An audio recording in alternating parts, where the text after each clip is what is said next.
wicked. And what I've been told is, I think it's true. It is longer. That movie's runtime is longer than the actual stage play. And it's part one. It's part one. Wait. The movie is longer than the whole stage play? Yes, from what I've heard, it is longer than the actual Really? stage play. Yeah, I don't know if Wow. that's like a That true is fact or shocking. not, but yeah, it's long. That is shocking. And I've like seen the stage play. I don't really remember it. I like saw it like 10 years ago or whatever. I knew it was good and all that, but yeah, I couldn't really tell you like what they added to make it so long. Like it's just long, but it's dope as hell. And y'all need to go see it. Yeah, I will go. I will go and see it. If this says that I'm running out of memory on Google Chrome, I don't know what. Hopefully, this doesn't interrupt our podcast. But anyway, so yeah, I've been trying to go see it, and I went and saw Gladiator. I made the decision. I went to go see Gladiator 2 instead, for selfish reasons. But it's like I can't go see it in the morning because it will just run into work. Like it's just like, and I can't see it at night because I'll get home at like 1:30 in the morning. So anyway, that movie being 2 hours and 40 minutes long, it's crazy. They This earned it week, though. apparently it's great, and we were wrong, and we got to talk about it. But Tej, after you and I see it, I think we can get on here and talk about if we were right or not. But Dex is already on the train. I think that we were wrong. Everyone's Yeah. saying that we were wrong. That people Yeah. are loving it. People are loving it. So we're gonna have Good. to get on here and make some, I don't know, regrettable apologies, maybe.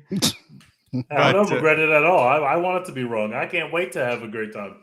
I can't wait. I'm very but excited. this week we were talking about probably some more Oscar contenders. We'll see how this movie does, but we're also going to talk about Anora this week on One Take Pod, episode 188. We are talking Gladiator 2, Gladiator 2: The Streets, Gladiators, Two Gladiator.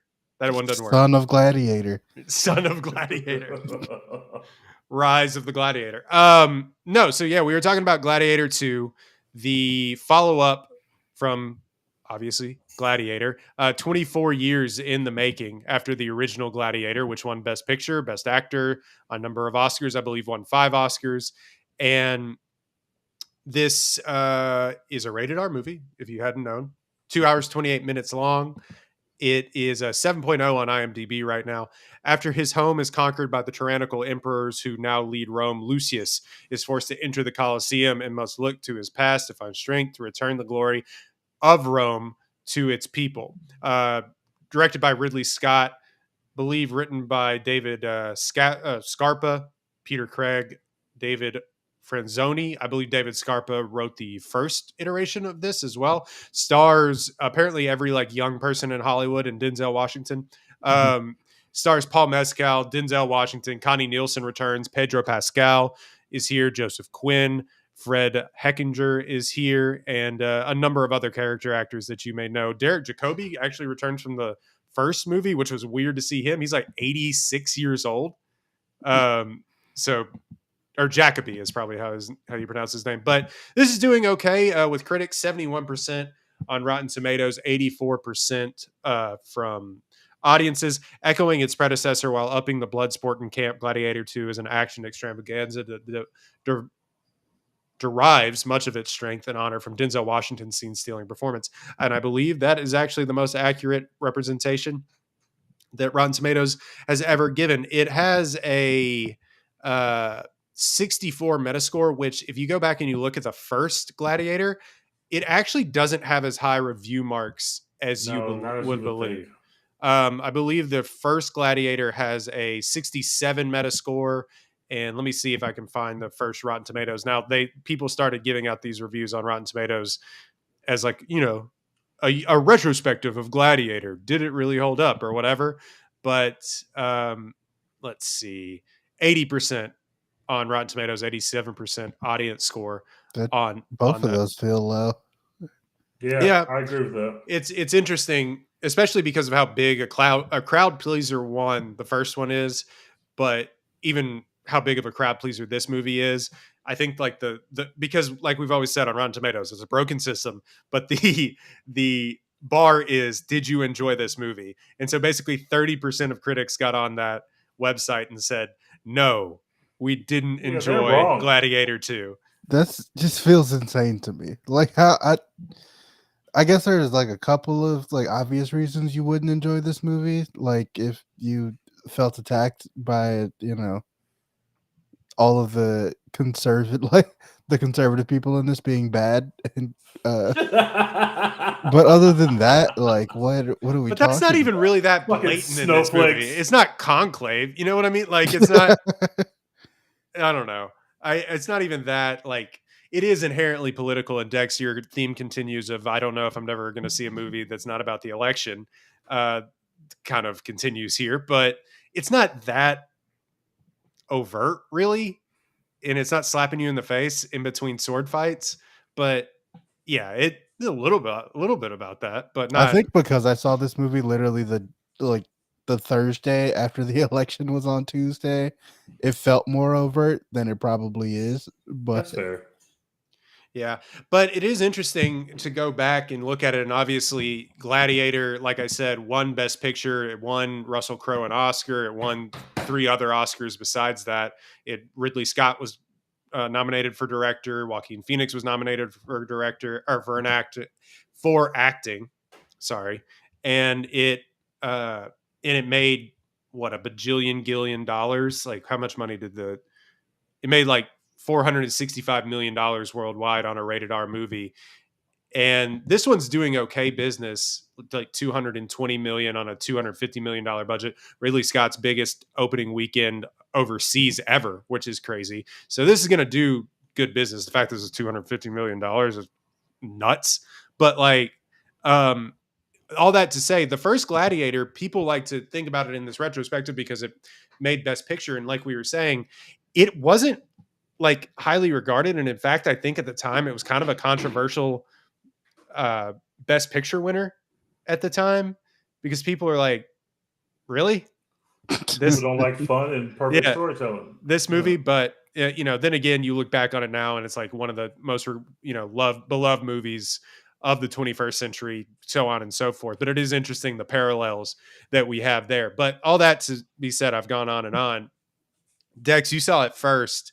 What did you think of it? I mean, you wrote a whole review of it on ApolloHOU.com. Quick plug. But what did you think? I did, yeah. I really enjoyed this one.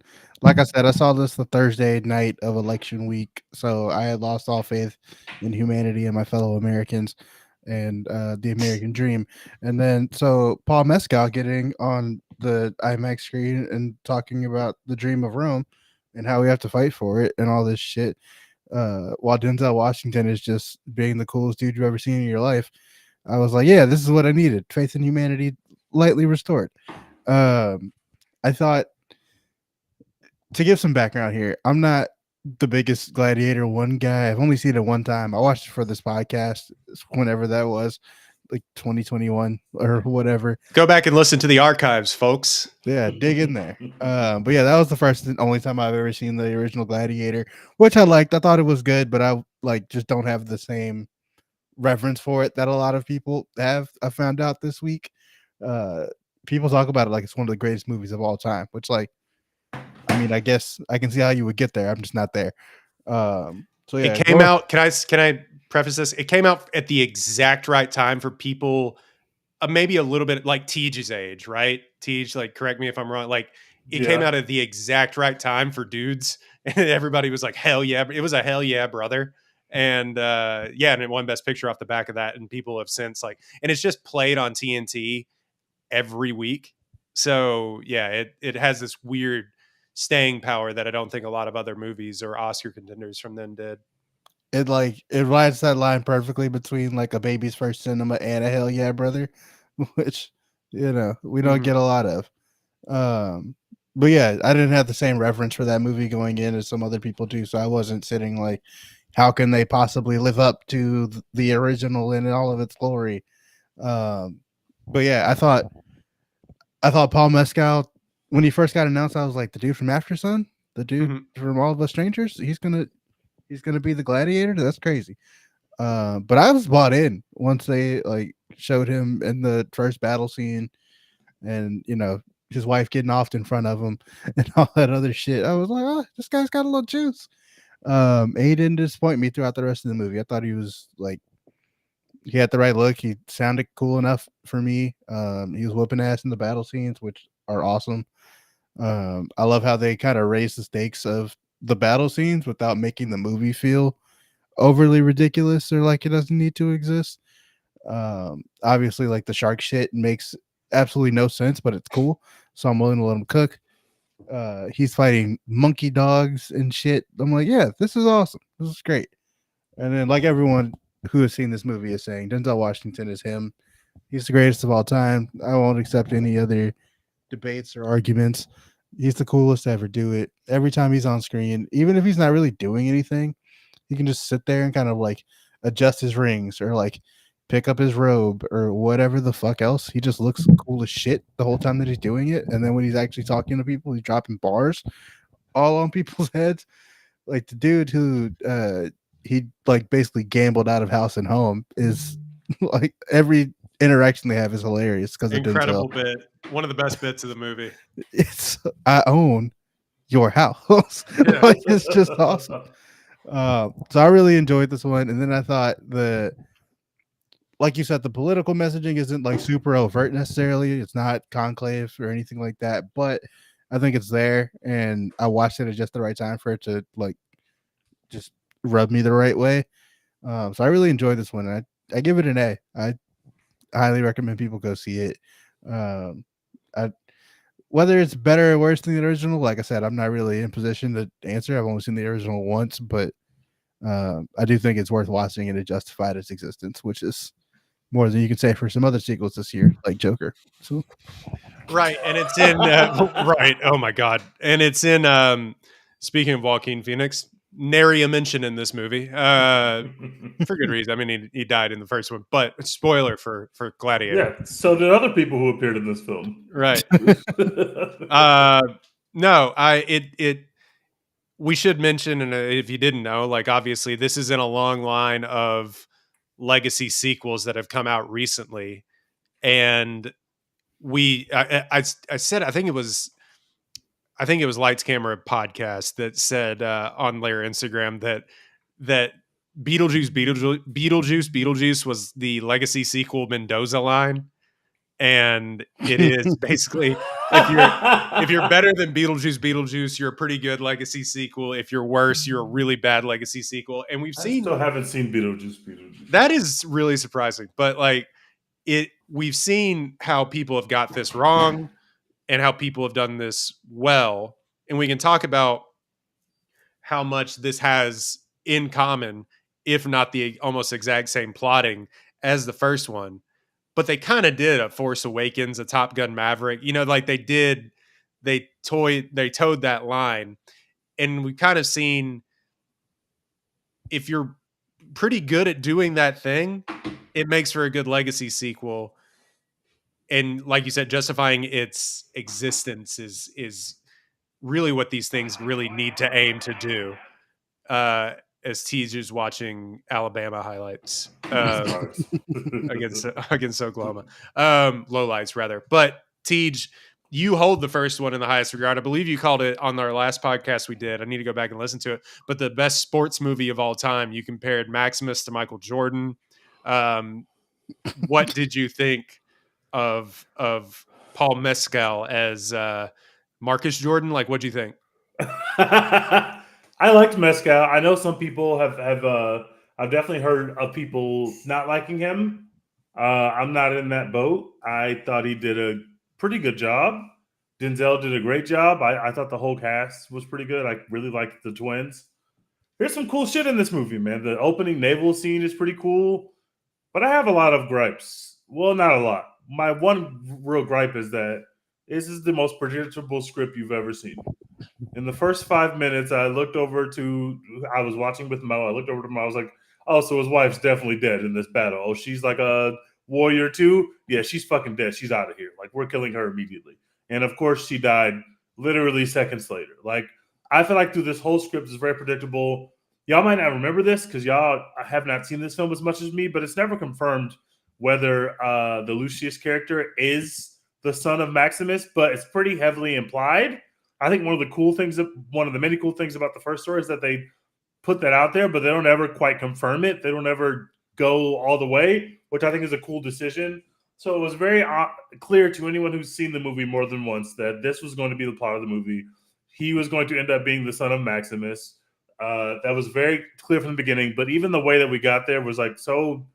It was just like so predictable. I figured, okay, Denzel is who he is now, but he's going to eventually be the big bad.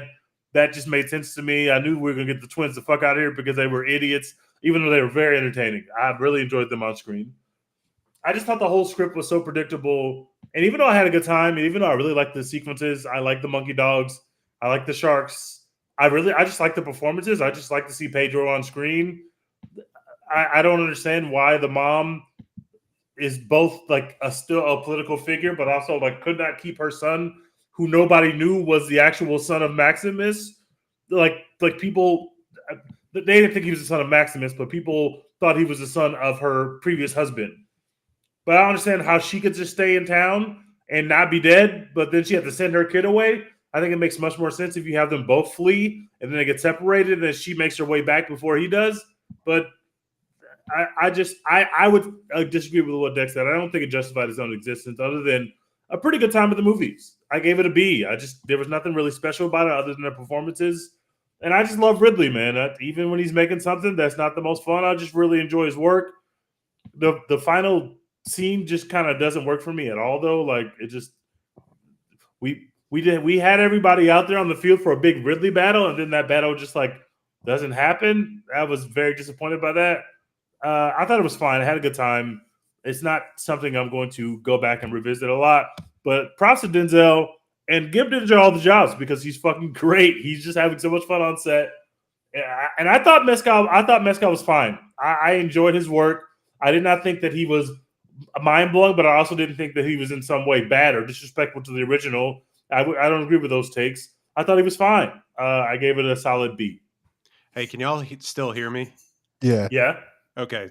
For some reason, my Chrome is wanting to cut. Like, I don't know. I have a 2013 MacBook Pro, and it's wanting to catch on fire. So anyway, it shut my camera off. So yeah. Anyway, so we're just gonna have to pod like the old school way. Like Turn his TV off. Turn his TV off. Yeah. So what did you give it, Tej? I gave it a B. B. Okay, I'm probably right there with you. I think it does justify its own existence simply for being just unbelievably entertaining. Like, if you come out of this movie and you're like, are you not entertained? Like, that's the whole mission statement of the first movie, right? But like, I come out of this movie and I think, all right, why are we here? Okay, so you want to tell the story of Lucius, who it's like a retcon that he kind of exists as. I don't know. Are we spoiling it? I guess we are. I guess TJ already did. Like, it's predictable. Yeah, and I think it was feel in like the they marketing. tell you, I think that's what this is. So spoiler alert, whatever. I swear it was in the marketing, but like Lucy, that he is Maximus's illegitimate son or bastard son, whatever you want to say, and it was. To me, yeah, that was a big retcon that like it didn't bother me at all, but it also is like going back on the first movie and being like, I know this was like subtly hinted at, but it was actually the thing that you were thinking. But I don't know, that sort of thing, TJ, I did balk at, where it was like, why did we send him away? What was the purpose? And then the whole sort of emotional plot of the story was supposed to sort of hinge around the relationship between Connie Nielsen and Paul Mescal's character, Lucy, son and mother. And I'm not sure that completely worked. And it mostly didn't work because anytime that Denzel wasn't on the screen or they weren't fighting, that whole plot line didn't kick to me. It didn't really necessarily pass the smell test. And I'm not saying either one was bad, but I think the emotional stakes of the movie when hinged around that weren't great.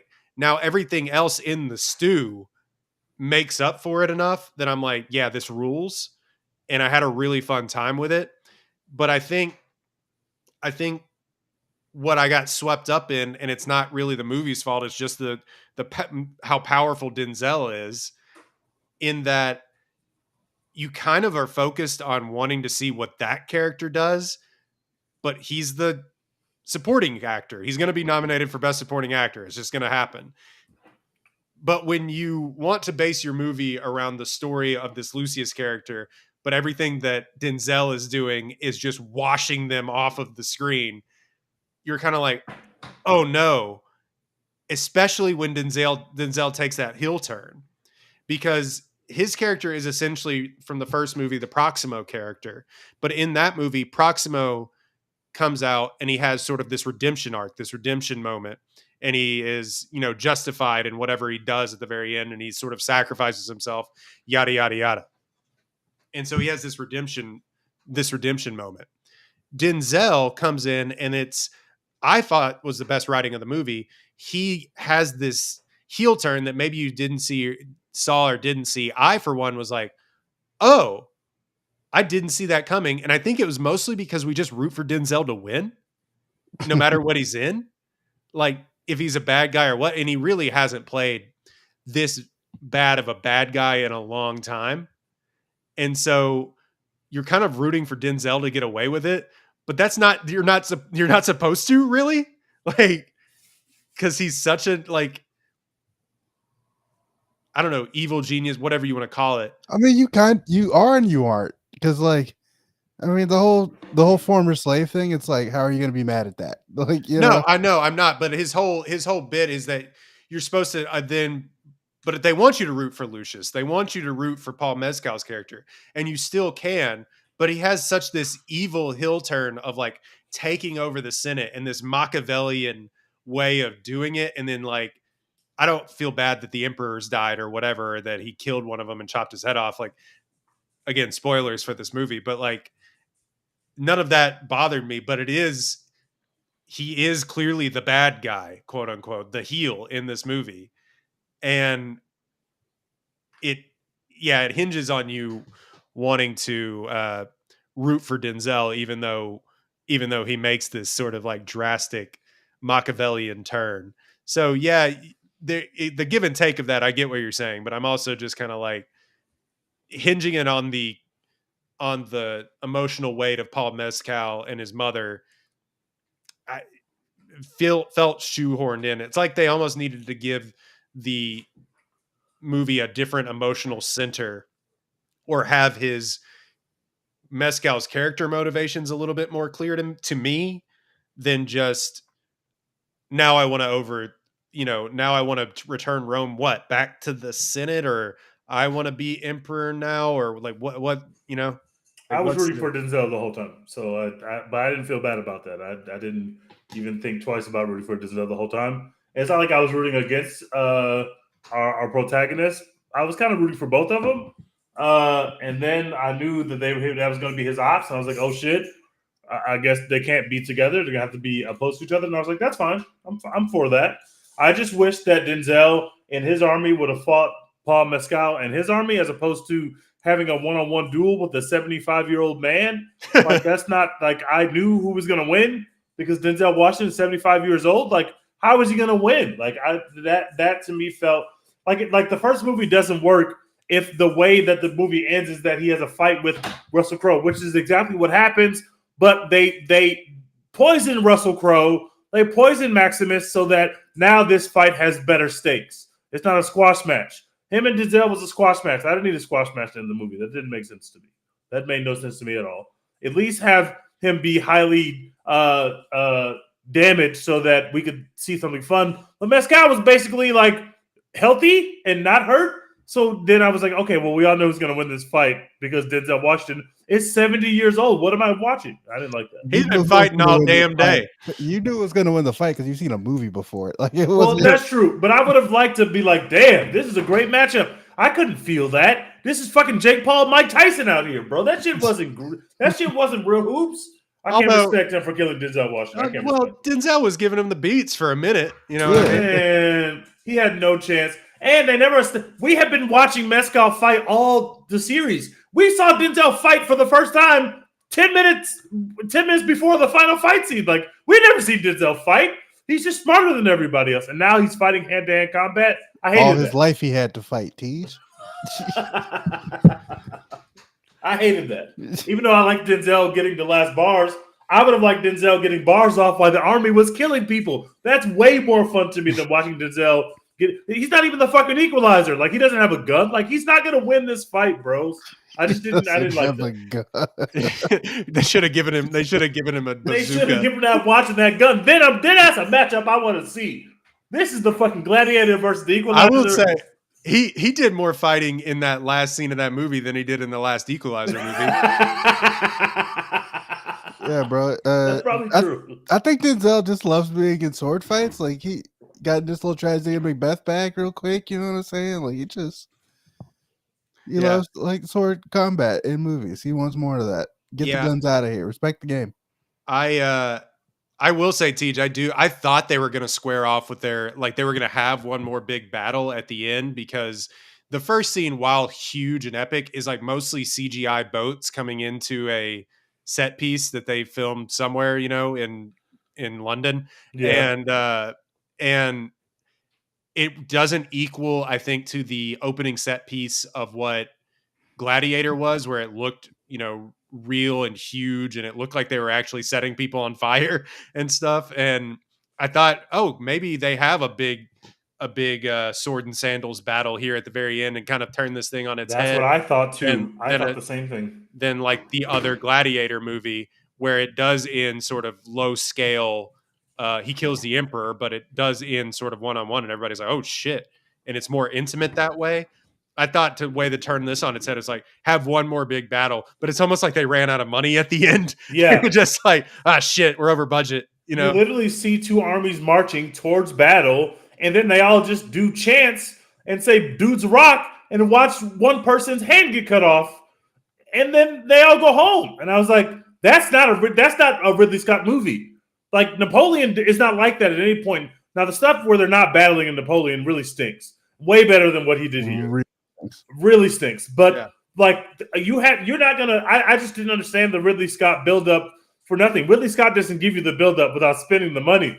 I didn't understand why that battle didn't happen, or at least why would that battle happen? Yeah, like they don't know who these people are. That is true. That was the biggest hang up, because now they're just like, he has to come out after that battle and say, I'm Lucius, like Aurelius, and you have to find some way to interrupt the battle for the one-on-one fade. But I'd rather see at least 5 minutes of the battle before the one-on-one fade starts, as opposed to now we're both just going to give our political campaigns, and then instead of going to the voters' booth, we're just going to fight with swords. Like Kamala and Trump didn't do that. That would have been a more fun. That would have been a more fun election. Maybe if Kamala got to use a sword to chop at Trump, that would have been more fun. Honestly, bro, January 6th or whatever the date is this year, Kamala Harris should just challenge Donald Trump to a fight.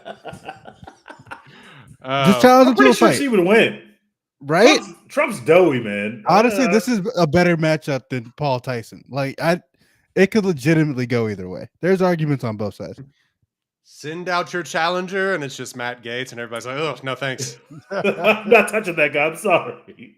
No, I think I will say I tweeted that I think Mezcal is a little overexposed. I think he is very, very good at being late millennial, early Gen Z sad boy. He's super good at that. He's actually might be the best at it. And he is, he's sort of that really reserved. I don't even want to, this is going to sound sacrilegious, but like Marlon Brando, that sort of like really interior actor. And then he'll have like big emotional swings in his movies or TV shows. I mean, I've had stock with him and Daisy Edgar Jones since Normal People. If you've heard me talk about it a million times on this podcast, but like, I kind of think that he was asked to do a lot, and his physicality, I think, is great. He's buff. He looks like he's an athlete or was a former athlete before he started acting. And so he has the physicality, and the fight scenes, especially the fight scenes between him and real people and not CGI baboons or whatever, is good. And especially the ones between him and Pedro Pascal, who we haven't even really talked about, who sort of gets sidelined a little bit more than I would have liked in this movie. But all that stuff is great. The sort of the sort of emotionality and weight of like big rising speeches and yelling and stuff like that, I just don't think it works for him as well as it should. And maybe I'm sleeping. I got to go watch this again. But I think just the like, is this how Rome treats its heroes? And so it just didn't land to me sort of as much as, and this is, like I said, hard to do, but what Russell Crowe did and in that movie. And it's a tough comparison. It's an uphill battle, but especially when he's against Denzel, he sort of gets washed, and it's not his fault because he's going up against the great, but like, to me, he sort of gets washed a little bit in that. Yeah, I kind of hear what you're saying, but I'm also wondering if like you saw Gladiator when you were like 7, so you think Russell Crowe was the coolest shit ever, and you just know who Paul Mescal is, and so it doesn't feel the same, or That's if it's fair. actually that he doesn't have the sauce. Because like me, like I said, not really that attached to the original Gladiator. Yeah, Russell Crowe is cool and everything. I'm not here to slander him and tell you he was bad. He was really cool, but like He won the I Oscar. yeah, I didn't watch this. I didn't watch this movie being like, "Oh man, you could never be as cool as Russell Crowe was in Gladiator," because like it just was. It just never like it just never was that for me. I don't You know, know? Tej. Back It's me up here a little bit. Joaquin's movie. First of all, I think Crow's great, but it's Joaquin's movie. Like Joaquin, what Joaquin is doing is the reason why the movie is the classic it is.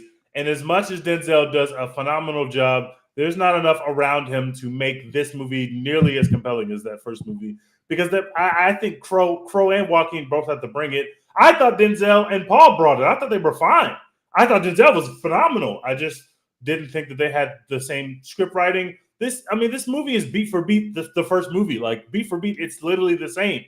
And so that makes it, obviously that experience is going to be just less fun for the people who have admiration for the first movie. Now, if you've never seen the first movie, I know I talked to someone last week who had only seen the first one once and they saw this one. They were like, yeah, I like them both. And I can understand that take. But when you've grown to love and study the first one, then it's hard to really walk away with being that impressed with this one because it's literally the same story. Yeah, but that didn't stop me from liking Top Gun Maverick and The Force Awakens a ton. Like those are like A movies to me. You know what I mean? That's true. The Force Awakens, there's a lot of that's true. I fucking love The Force Awakens. So you're right. Maybe I just have maybe I have hold Gladiator in a place that I don't hold A New Hope, which I know is sacrilegious to a lot of people. But Gladiator is I've seen Gladiator way more times than I've seen A New Hope. So I must hold it in some closer regard. But yeah, I love The Force Awakens. Fun fact, I had a great time with it. Gladiator Best Picture winner, A New Hope, not so much. That's true. That's true. But yeah, I mean, like I said, I'm not here to tell you that Russell Crowe like was bad or his shit or whatever. But also, if somebody was like, "Oh man, I don't know if Glenn Powell has the same charisma as Val Kilmer or whatever," I'd be like, "Okay, man, like, come on." Like, you know, like, what are we talking about? Like, you know, it's just. By the way, hard to tell. Coin toss, you know, who's to say? I probably will have to rewatch his performance again. And like we said, we've said a lot on this podcast. None of us know shit about acting. And nobody does. That's the thing that I wish people would admit, that like you don't actually know what you're talking about when you say something is good or bad acting. It's like if you liked the better comparison is if you liked his performance or not. You know what I mean? We don't know what we're talking about when we talk about Denzel acting, or we don't know what we're talking about when we're talking about anybody in this film actually getting up there and acting in front of a camera. But we can know like what we like about certain performances. You know what I mean? We know that Ridley is him, and he does some great things in this movie. Ridley is him. I just love Ridley. I'm going to be so sad when we don't have Ridley making movies anymore. And this movie, I walked out and I said, you know what I want to do right now? I don't want to go watch the first Gladiator again, which I watched before the movie. No, I want to go watch House of Gucci. Real cinema. I love Ridley. I Oh just my think God. he's phenomenal. Is Ridley Scott the one who, like, when asked about Quentin Tarantino, was like, "Dude, shut the fuck up. Just go make another Yeah, movie." he's like, I don't believe him. Shut the fuck up. Leave me alone. That was Ridley. I saw one the other day that made me die laughing where Christopher Nolan had said something that Ridley Scott was his hero and he watched all of his movies before he made, Oppenheimer and things like that. And he said he really has inspired me throughout my career. And the interviewers showed him that clip or told him that quote. And he goes, what does that mean to you? And Ridley Scott said, oh, it brings a tear to my eye. And they're like, really? He goes, no, not at all. And just laughed it off. He's just like the ultimate Chad making a movie. He's also always had like weird quotes about people on their phones and the TikTok and the snap face and stuff. He's old, but whatever. I mean, he's been vindicated this week. Actually, yeah. Can we talk about that real quick? Yeah, he's Dex, been vindicated. Wait, give the rundown what of is that. this about? So, with Wicked coming out and all the Ariana Grande stands and other various young people who are too online going to see this movie, they're just like celebrating pulling out their phones to take a picture of the Wicked Part 1 title card, which happens like 10-15 minutes into the movie. It's not like that's the first thing that shows up on the screen. That, like, there's a whole musical number before you get to that title card. So these people are just like constantly posting show me your Wicked Part 1 photos or whatever. That was the tweet they got dunked on. It was the guy showed the Wicked post or the Wicked title card, and it said, "Show me your best Wicked photos." And people are like, "What are you doing?" He got Put quote your tweeted into fucking the phone down. Like, what? You don't need a fucking picture on your phone of the movie's title card.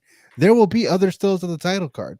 There are other ways to show that you saw this movie. You don't have to have a picture That's weird. of the fucking title card. Put your phone down. What's wrong with you? Why do you have that? What do you want us to say about that after you post it? Oh my God, you went and saw Wicked. You and everybody else. Like, we don't need to see the fucking biggest title movie card. on the planet. It's gonna make $1 billion. That's weird. Like, what the fuck are you doing? Take a picture of the poster outside. They have probably some photo up for you, like set up outside to take pictures. Put your fucking phone down. What are we doing?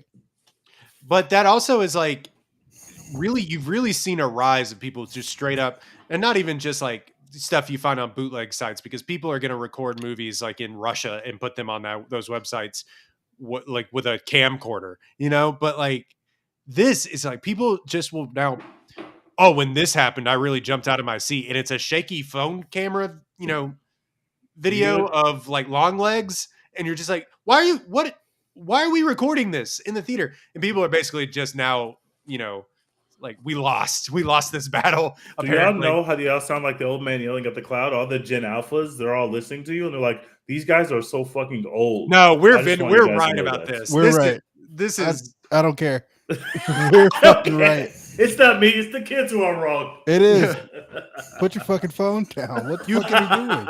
You're going to a movie. Okay, but we should, for context, Wicked is quite literally a movie that's not made for me, who is an old person, and y'all who are older people. It's literally made for the people who are 12 years old, putting the title screen on TikTok. It's quite literally made for them. If you went to a play and you started recording that play, an usher would come down and slap your hand and slap you in the face. It's a movie. Lin-Manuel Miranda would literally stop Hamilton to be like, "Yo, get him the fuck out of here!" Like, what is he doing with his phone? I'm just saying, y'all. I'm taking my niece to see Wicked. I won't be surprised if she pulls her phone out while taking a picture of the thing because it's trending on TikTok. I won't be surprised, and I'm not going to shame her for it because she's like 11. So I assume that's what 11. But the person that was tweeting this is like in their 20s. You know what? Well. Has to be. Stinks. Fuck that guy. But you should shame her for it. You should make her feel bad. No, I refuse. You know how excited I am to sing these songs with my niece. I'm gonna let her take as many pictures of the screen as she fucking wants to, because this is America. Why? I'm gonna let her do it. To what end, Tej? I hope that she won't, because I'll be slightly embarrassed. But if she does, I'm gonna roll with it. What does she need that picture for? She can put it on her Instagram stories and get 2 likes that she saw this movie. I'm a cool uncle, so I gotta let it rock, bro. We just gotta vibe. This is a bad take. This is a bad take, Tej. Sorry, guys. Get her the popcorn bucket. Sorry, Let her take a guys. picture of that before the movie starts. Like, what are we talking about? I'm gonna get her the popcorn bucket, and then she can take a picture of that with the title card in the background. Oh, It'll my be real cinema. God. I'm gonna frame it for her. I'm gonna help her. Tom Cruise would be so disappointed in you right now. He's never coming on the podcast now. You ruined our chances because you hate cinema. It's a big room that you go into to sit down and watch the big screen in front of you, so you don't have to look at small screen in your lap. Hey, listen, you know what I'm guys, saying? There's no such thing as putting down the small screen for Gen Alpha. They live on the small screen, guys. It's a new world. You know why they live on the small screen? It's 'Cause they're because adult. old people like you ruined everything. You're not a parent, but these people don't know how to parent. So they're like, I'm gonna just get this kid an iPad and put on Miss Rachel or some shit instead of actually like doing anything with them ever. And so now they go places and they can't do anything other than look at their phone and take pictures to show people that they were in these moments they couldn't even enjoy properly because they were on their phone the whole fucking time.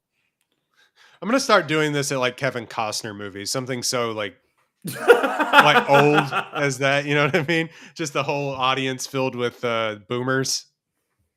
I'm just gonna start throwing popcorn at people. I'm going to be movie theater popcorn sales are going to go up because I am going to tell everyone that they need to have popcorn on hand to throw at people, put their I'm phone. so excited. Oh, I tweeted, I'm gonna throw peanut M&Ms at the back of your head if I see you taking a phone, taking a picture of the screen. Like, what the fuck is wrong with you? Like, I would rather people sing the entire movie than take pictures the entire movie. Oh, well, I'm gonna do both. Well, I'm not gonna take pictures of the screen. That's not me. I'm too old for that. But I'm gonna sing a lot, and I've seen people on the internet saying they wouldn't like people singing in a musical theater, and those people stink, and that's the wrong opinion. And if you, I hope that the whole theater is singing every song in my screening of Wicked. I'm looking to have. I'm here to hear Cynthia Erivo sing "Defying Gravity." Actually, yeah, that's also me. No, I'm here to sing "Defying Gravity." That's what I'm here for. I think that's not the song I like. I'm like more cool with people singing at like later showings of the thing, but opening weekend, shut the fuck up. All right, like you know, after the movie's been out for like a few weeks, a month or two, like whatever. Okay, fine. They're literally doing a sing along next month.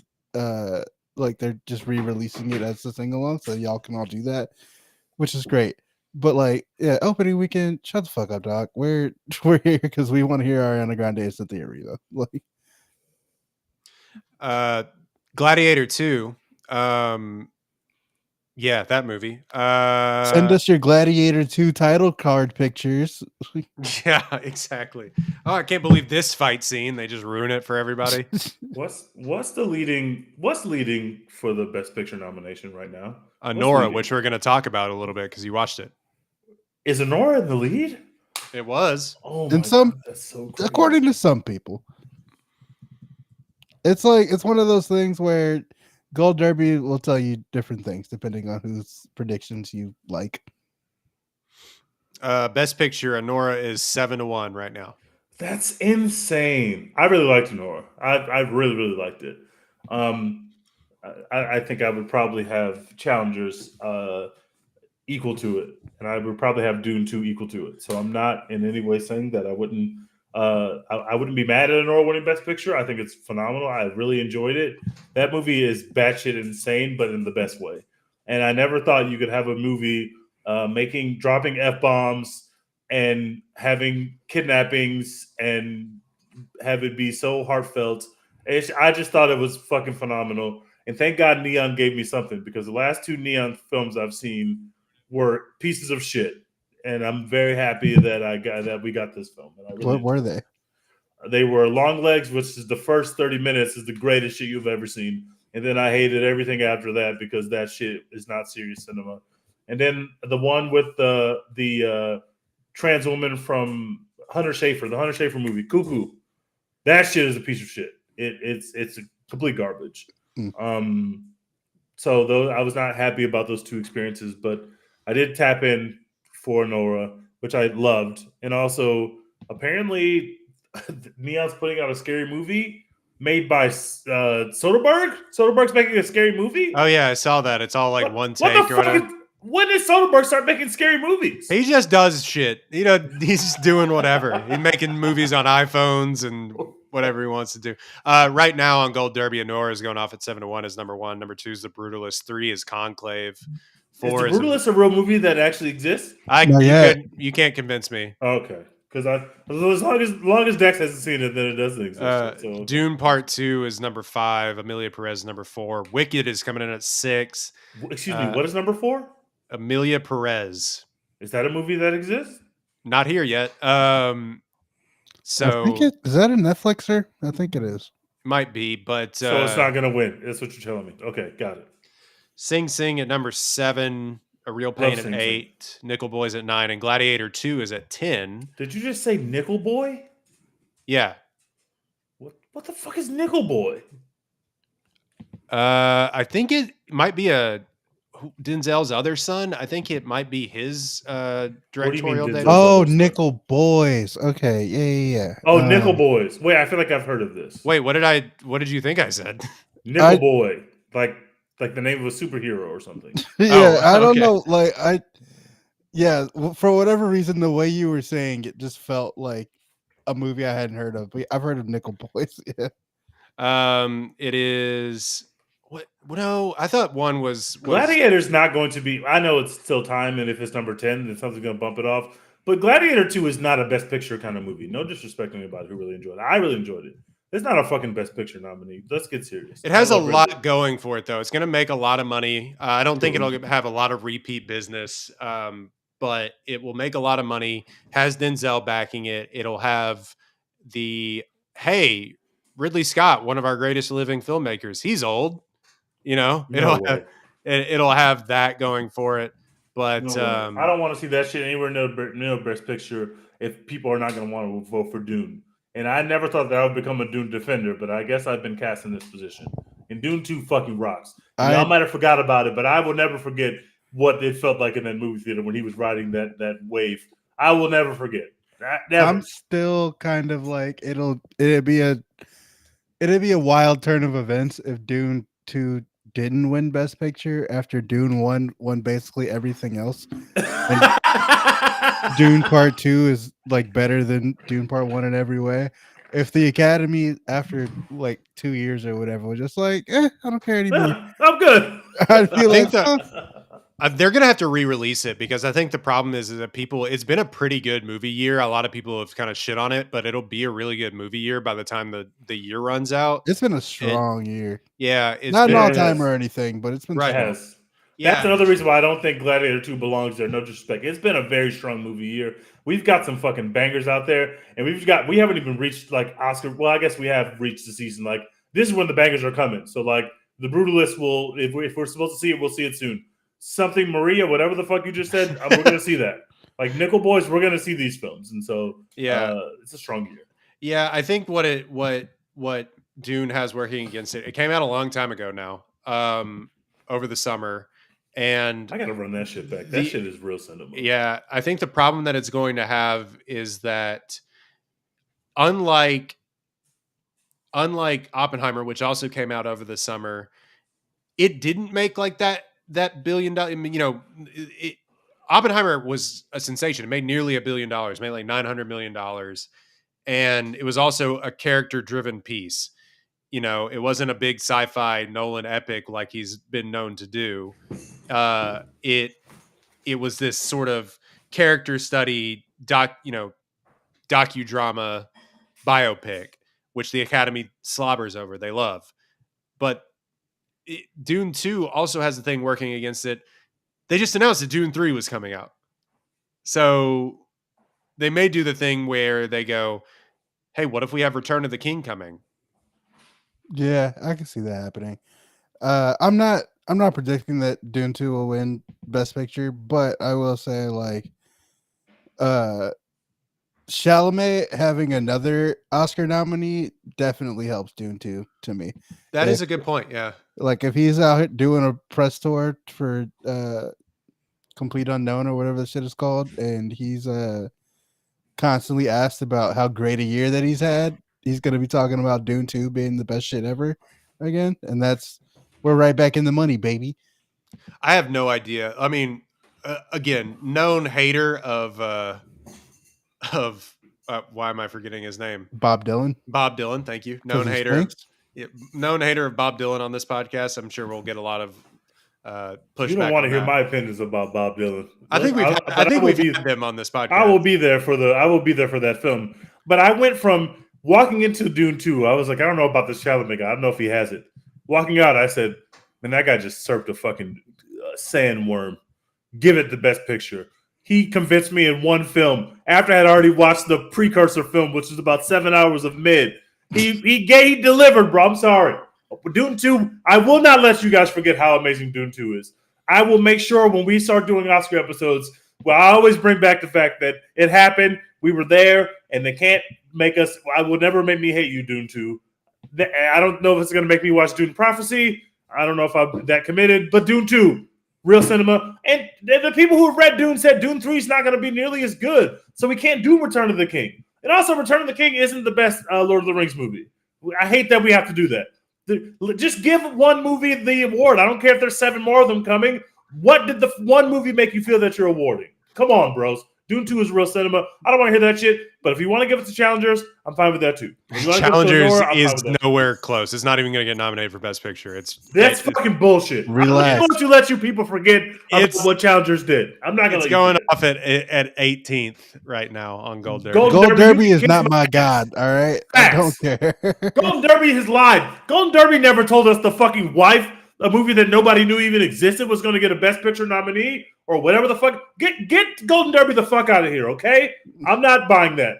Going back to Gladiator know what happened. We were there in the theater. Challengers is real cinema. Don't just give it the best score, even though it's going to win that as well. Nominate it for Best Picture, cowards. Do it. And I don't care how good Queer is. Nominate Challengers anyway. Thank you.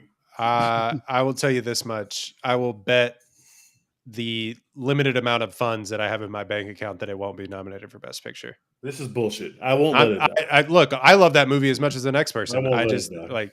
But going back to Gladiator II, Best Supporting Actor, which seems to be like the big award that is going to be nominated for, if not Best Picture, which I'm with you, Teach. I don't know if Gladiator II is a Best Picture nominee. No. Right now, Denzel Washington is going off at 3rd on Gold Derby 5-1 to win that award. Kieran Culkin in A Real Pain and Guy Pearce from The Brutalist. I still have to see A Real Pain. Have you seen A Real Pain? I haven't. It was in theaters on like a Tuesday again. Like it was in theaters for 2 days in my theater, and I just didn't get to it. Has anyone ever won Best Supporting Actress and Best Supporting Actor in the same Oscars? What do you mean? The film? Like, yes. Has anyone ever won both? Because why can't we nominate Zendaya for Best Actress from Challengers and Best Supporting Actress from Dune 2? Why can't we do that? So you mean got nominated? She didn't win either one. Jamie Foxx won for Best Actor, but was also nominated for Best Supporting Actor one year. Got it. So people have been nominated both, but no one's ever won both, and they probably never will give someone both. No, that would be crazy if that happened. Yeah, Zendaya, let's line it up so that Zendaya could be our first queen to ever win both of them, because she gave us real cinema this year, and I will not let you guys. There will never be no Zendaya erasure from my Oscars. I won't let it happen. I will not. I don't even know how they would let you do that. Like, can you think about how insane that would be? Like, what do you do for the second speech when you've already done the first speech? You'd have to be in the movie of the year to win one of the awards, and then you'd have to have the greatest performance anyone has ever seen in the second movie. It's like if if Michelle Yeoh, when she was in Everything Everywhere All at Once, she was for sure going to win that one. She would have had to also have had the greatest performance we have ever seen in some drama that only 35 people saw, but they saw that she was the greatest thing they've ever seen. She would have had it if Jamie Lee Curtis was in Everything Everywhere All at Once and also did Tar, then she would maybe be crazy. Jamie Lee Curtis doing Tar would be so wild. It'd be the wildest movie you've ever seen in your entire life. be a comedy. You'd be like, oh my god. That would be an insane film. She wouldn't even be trying to be funny, and I'd be laughing my ass off. Right now, Zendaya is going off at 13th on Gold Derby to be nominated for Best Actress or win Best Actress. Mikey Madsen is the overwhelming favorite To win Best Actress? to win Best Actress. Mikey Madsen fucking crushes it. And where'd they find her? They walked into a fucking Scream movie. They said, holy fucking shit, who the fuck is this little girl? We need her for our movie. Because those Scream movies are so good. And I'm just so pissed off that they ruined all the goodwill they had because they gave us 2 certified fucking bangers in the Scream series. And they've ruined all the goodwill they had. Fuck you guys for that. Fuck you guys. Anything y'all else you want to say about Gladiator 2 before we talk a little bit about Anora some more? No. No? Okay. Teach. When you guys said that Anora was the horniest film of the year in our chat, I didn't believe you because I saw Challengers. And I said, maybe these guys forgot what Challengers gave us in terms of the horniness. Somebody got spit on in a tornado and it turned them on. They had sex in a car. Like, that's the horniest movie of the year. And then I watched Anora. And within 15 minutes, I said, no, this is easily the horniest movie of the year. There's a ton of sex in this film. Anora makes Challengers look like an episode of Bluey. Damn. Like, seriously. I mean, honestly. Good God, there's a lot of sex in this movie. I had such a good time with it. And what I think the greatest trick of the film is that when you're watching the quote-unquote love story, you are so wrapped up in it that you are seeing the red flags, but you're just like driving right by them. Like, hey, we're having a good time. There are so many red flags about this relationship with this man, and you just go with it. And it's like every woman's fucking pipe dream that a man with $1 billion fucking dollars will just come and pluck them out of obscurity and be like, hell yeah, let's just go to Vegas and spend like $9 million partying and doing drugs and sniffing ketamine. That's every woman's dream. And of course, it's like it's a fucking pipe dream. It's never going to last. But the journey you take to go through that relationship, the way that they establish it, we're having so much fun. The vibes are so high. Everybody's having a fucking time. And all of a sudden, shit just turns into a fucking Tarantino comedy. I just love what they did with it. I had so much fun.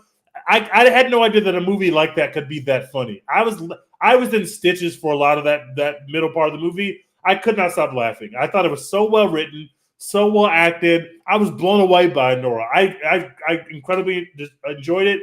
And then the ending is just fucking gutting. And it's you don't see it coming, but it's the only way to end the movie. Like it is gutting.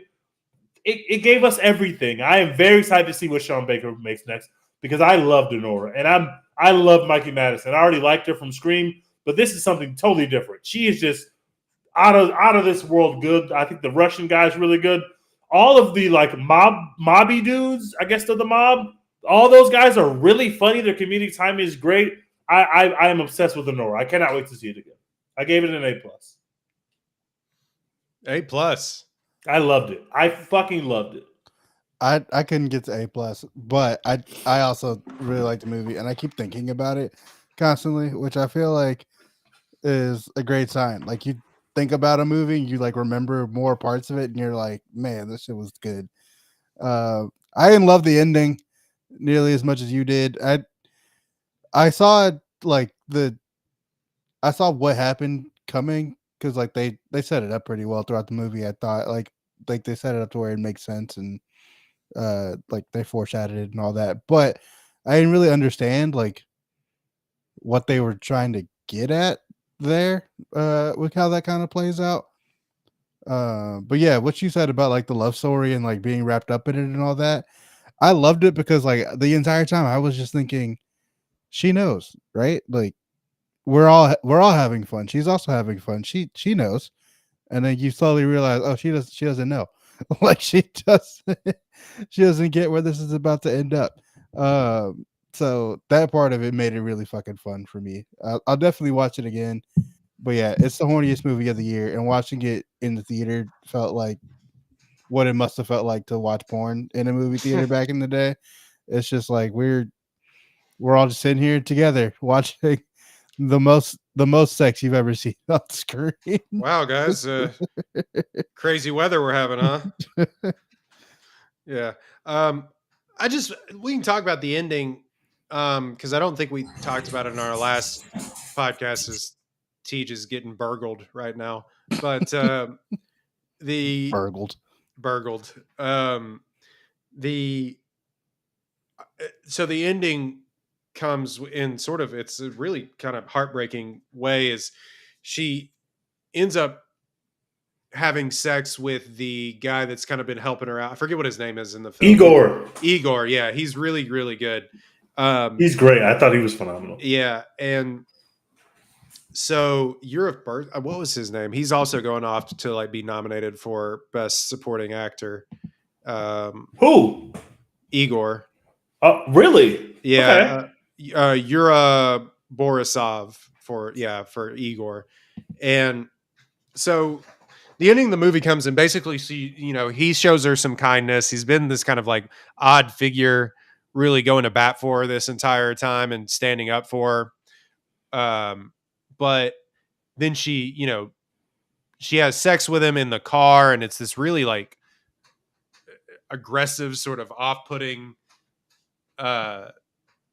sexual encounter. And then, anyway, it is just then she like breaks down and cries in his arms. He like tries to kiss her, and she Yeah, like refuses, and And then she slaps him. yeah, slaps him, and then like breaks down and cries in his arms. And I was just like, "What are we? well, there's a What's couple the message things. here?" There's a couple things within the movie. They've been up for like 48 hours. Yes, like Jason. That's just what I was gonna say. The Yeah. movie's a fucking 2 hours, two straight days of just an adrenaline rush of no rest, of fucking crazy circumstances, and all of a sudden you have to have this epic crash at the end. I thought that was a perfect illustration of that epic crash of what you've been feeling and what the main character obviously was feeling from the movie. Yeah, so they've been up for like forever doing drugs and whatever, and rolling around New York and then Vegas and so on and so forth. But I think what it breaks down to is it just is sort of a realization of like the American dream wasn't all that it was cut out to be, and it kind of came crashing down, because this whole movie is sort of the pursuit of that upward mobility, like we talked about in the last podcast. And I think it's a big realization dump at the very end of the movie. Maybe I'm wrong there, but I really think it is sort of the crash, the come down, the fall that so many people have seen or so many people have had, that this whole thing wasn't what it was supposed to be. And she's still selling her body in certain ways and still kind of reverting back to what she knows to do and what her profession has been and how she got that upper mobility. But really that upper mobility is now stagnated, and maybe her and Igor could be a good couple, or it could be something that would work out for her, but it isn't a Russian oligarch. You know what I'm saying? I think But she has the big ass ring though. She's rich. For a time, yeah. Like I don't know that that ring is gonna. Shit. I mean, no, she's not gonna be a billionaire now, but like Yeah. that was always stupid. Like, Yeah, Anyway. I don't know. I think it is the realization that things have come crashing down. I don't know what Tej thinks about it. I felt the same. It was both shocking and like it was one of those movies endings that's like I'm shocked by that, but also how else were they going to end that? And I think that is the sweet spot of writing an ending of a movie. There's shock, but also there's like, okay, that makes perfect sense, but damn, I didn't see that coming. And that's such a hard thing to do. And so I probably felt the same way you felt watching it, Dex. I was just like, what the fuck is happening? But then I was like, oh, that makes perfect sense. Like that makes it's like a perfect way to end the movie, in my opinion. So I really enjoyed it, and I would be fine. I know I just said that it shouldn't win Best Picture. I would be fine if it won Best Picture. I'm just shocked that everybody else feels the way, because it is a very nasty movie. Like, Yeah. you would think just the sex in itself would offend certain people, let alone the fact that we're discussing rape and we're calling people F-bombs. There are people that are going to be too offended by this movie to like it, but the people who are down with the ride it takes you on will have a phenomenal time. I just thought it was perfect. I thought it was amazing. I think the other reason that I'm not like, oh, this is for sure winning Best Picture is just because like doesn't really seem to have any kind of like normie crossover at all so far. Which Yeah, it's very film Twitter That's a centric good. right That's a now. good point. and it's That's a really made good like point. $7 at the box office. Yeah. So I'm just like, does this have like runaway best picture momentum? I don't know that it does. They got to start releasing it more than what they have. And Neon is still, I think, an independent studio, one of the few Yeah. truly independent studios, along with A24. They make, of course, they take swings and sometimes they don't miss, or sometimes they don't hit. Like you said, with Long Legs, I like Long Legs, go back and forth, whatever. But it is, smaller, I guess. And so it's made $21 million, and I don't think they've really fully released it in full to everywhere. I just got lucky enough to see it because, again, they released it on a Wednesday that I was off Yeah. in Waco. So I feel like it's been so obscure that this whole last couple weeks I've been hearing people talk about Anora, and I didn't realize that I had seen this trailer. I had already seen this trailer. I had already been like, oh, I'd watch that. And then when people were talking about Anora, I did not associate it with the trailer that I had seen. So then I see this little, I was at Animal Draft House, so they had this little insert about how they picked Mikey, how they picked the main actress. And I was like, yeah, I like her from Scream. And I was like, wait a second. I think I just saw a trailer with her in a couple months ago of a movie I want to see. Then the movie starts. I'm like, oh, this is that movie. Like, I didn't even put the two together. And I had been marketed to. I had seen the trailer multiple times. So it's like, not a lot of people know about it. Not a lot of people, other than us film nerds, have seen the movie or have even heard about the movie. But I think the word of mouth will start. And it depends on how soon you're going to get it in the hands of streaming, because I don't know how fast it's going to happen. But I think in this case, when you got a movie that people think is good enough to win Best Picture, I think you got to try to get that thing streaming ASAP. You made $21 million. Get it on people's screens now. Like, don't wait until we get to the last couple of weeks of Oscars. People should be watching that now. yeah, Like, it should people be on being Hulu advertised that now. tomorrow. Yeah, honestly. like then you could really start the groundswell campaign. People fucking liked The Menu because they saw it on streaming. The Menu's not even fucking good. Like, put this shit out. People will love this. And it's not just like a hoity-toity film movie. There's fucking a bunch of sex and a bunch of drugs and a bunch of fun. Like, the average movie watcher who's not a film nerd will still enjoy this movie. So put it out. Like, we need the campaign to get going now. Yeah, Dex also posited this in the group chat and has been talking about it, I think, since the movie came out. It would by far be the horniest Best Picture winner that we've had in ever 50 years. What's this competition? A Midnight Cowboy. Oh, yikes! Which a movie I know nothing about other than that it won Best Picture. So. I mean, it's about a male prostitute in New York. This is basically like if Eyes Wide Shut won Best Picture. Like, there's so many titties in this movie. Like, maybe a lot. Like Boogie Nights is nominated for Best Picture, right? That's true, but it didn't win. Yeah. It's got to be like, okay, Boogie Nights is pretty horny, but they're using prosthetic penises in Boogie Nights. This movie is just full of people just being. I guess you don't see a lot of dicks in this movie, but it's just a lot of naked women in this movie. I mean, would it be the first movie where like a stripper makes her ass clap for like that wins Best Picture? 100%. If she is twerking and making her ass clap and they win Best Picture, that is definitely a first time. We've never seen that before. Only because Hustlers was robbed. We should have had this a long time ago. Points are being made, but it's because Hustlers was cowardice. They didn't go all the way. Mikey Madison was naked this whole movie. Like, she was literally the first thing you see of her in this movie is she's naked. So, like, you know what's funny? Boogie Nights not nominated for Best Picture. Oh, it was nominated for Best Actor in a Supporting Role. Burt Reynolds, Best Actress in a Supporting Role, Julianne Moore, and Best Writing. Written directly for the screen for PTA. So yeah, it wasn't nominated. I don't know why. I just assumed that it was. But yeah, this would easily be the horniest Best Picture winner since I started caring about Best Picture winners. Yeah, I just don't know. Like, all the runaway Best Picture talk doesn't really feel connected to like real people that I know who like are seeing movies. And there's more real people in the Academy than there ever has been, too. Yeah, like normie movies are winning Best Picture now. Like Oppenheimer, Everything Everywhere All at Once. Like, these are movies that, like, to different degrees, obviously, but both hit the mainstream and were like they had that momentum of being like popular movies that people went and saw and really enjoyed. Versus like Anora would be that if people actually saw it, everyone would enjoy it. But I just don't know what Dion's plan is to get it there. So I'm not completely sold on it yet. Right.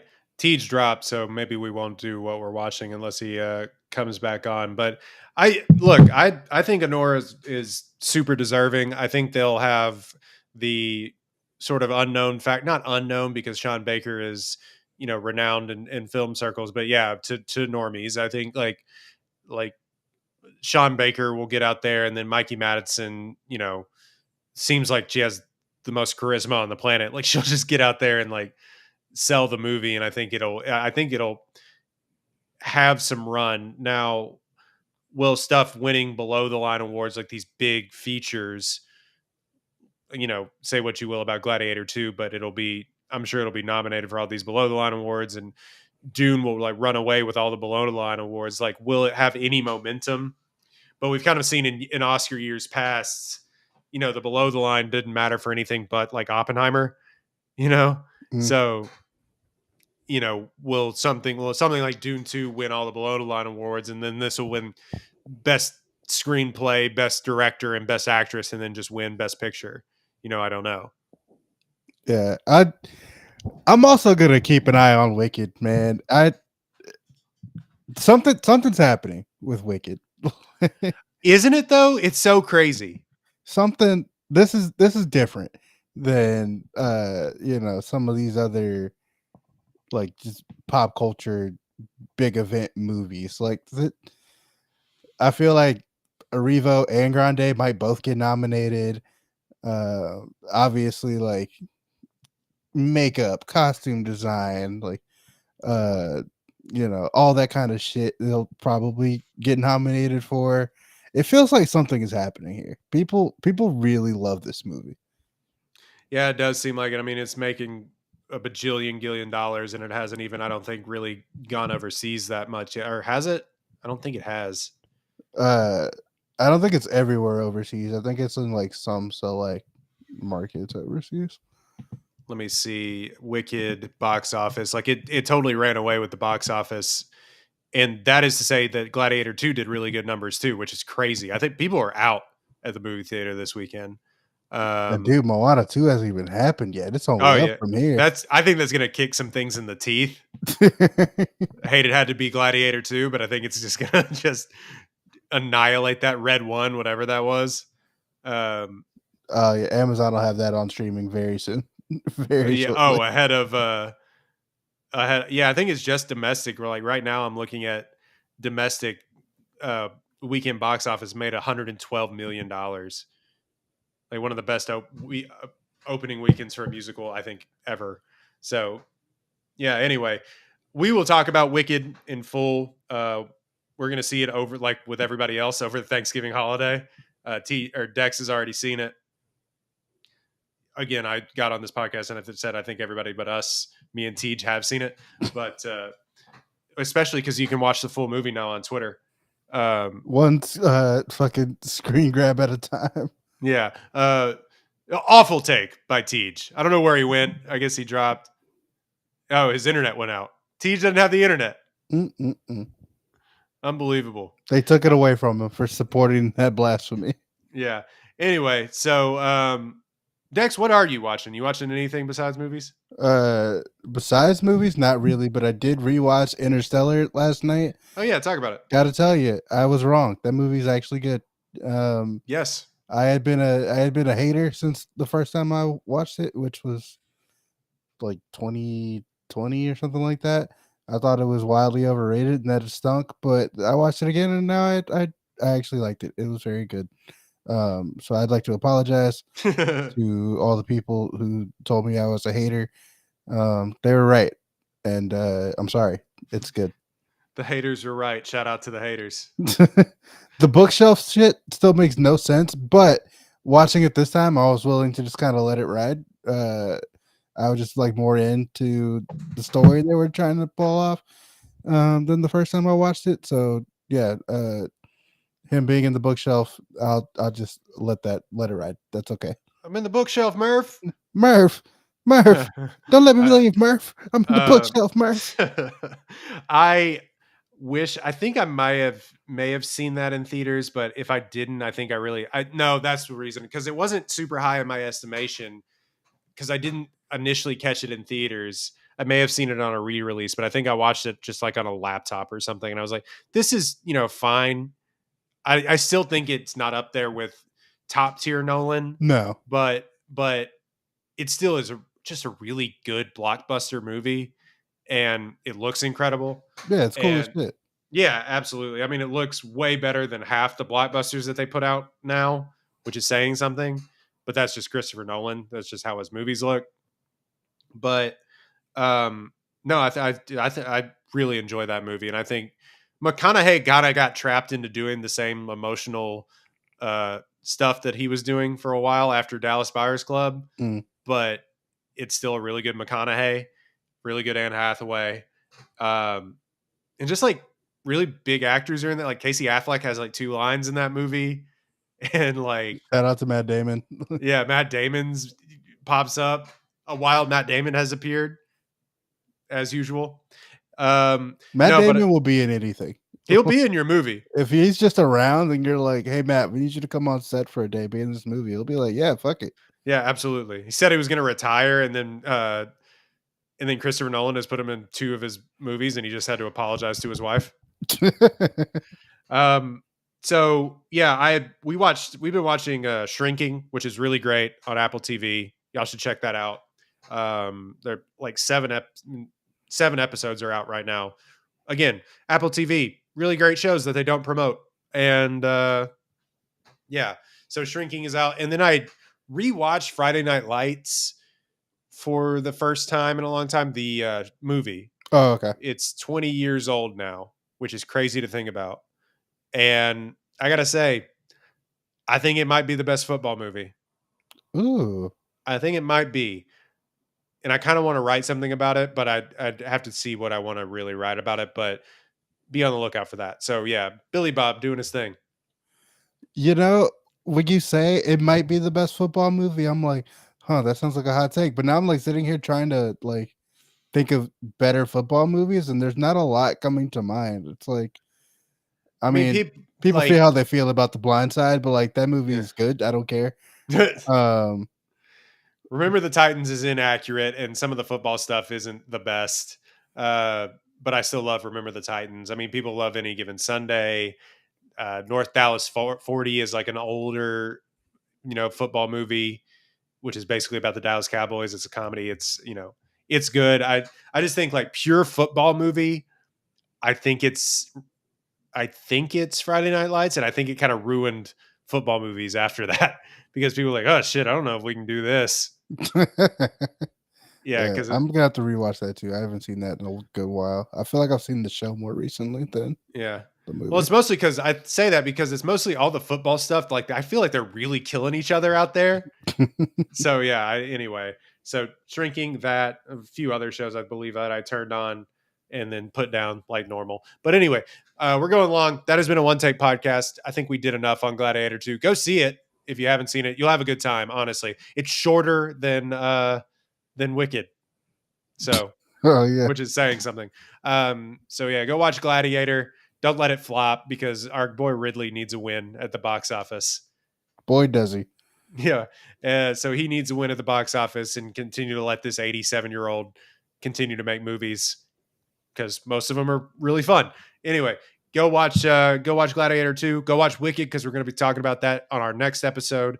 And of course, we'll always have Oscar talk on here, I believe, until the Oscars actually come out in March. But yeah. Oh, we didn't talk about Conan O'Brien. Thumbs up, thumbs down?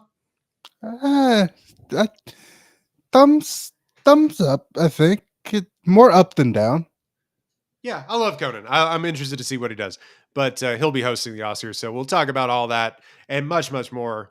As always, you can find us at One Take Podcast on Twitter, One Take Podcast, Instagram, TikTok, everywhere else. On YouTube, go subscribe to our YouTube page. You can watch these episodes as they air. We had some ghosts in the machine on this episode, but it looks like it's going to come out fine out of the wash. You can find us at Roy Nogletree, at Les Humble Teej, at Lord Dex Hinton on Twitter, and at Dexinen on everywhere else, I think.